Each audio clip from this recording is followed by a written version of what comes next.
We filed a suit against the Justice Department, won in the lower court, circuit court, won another opinion from that circuit court judge, and just last Friday was in front of the appellate judge. And the ruling as it related to Chicago and as being what I refer to as a welcoming city is actually of national import. It's not just reflective of Chicago. Second is not only the value system as it relates to, I think, the promise of America, the opportunity that through sacrifice and struggle your kids can have a better future, let alone that the city of Chicago has 140 languages spoken in its public school system.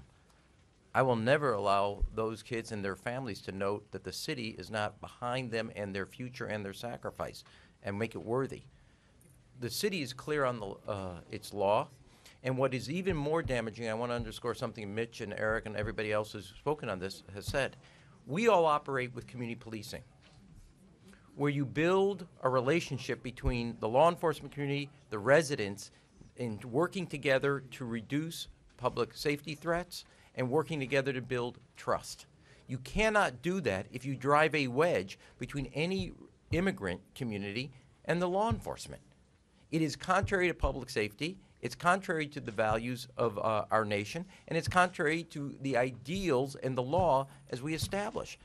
And the idea that you are also going to take leaders, mayors, and put them in legal and criminal jeopardy because there's a disagreement where, in fact, the courts already ruled, both in our case and I think also in the California case in San Francisco, contrary to the Justice Department, it is really an amazing take for the Attorney General to disregard what the court system has already said uniformly from coast to coast. I count the third coast in the Midwest as a coast to coast.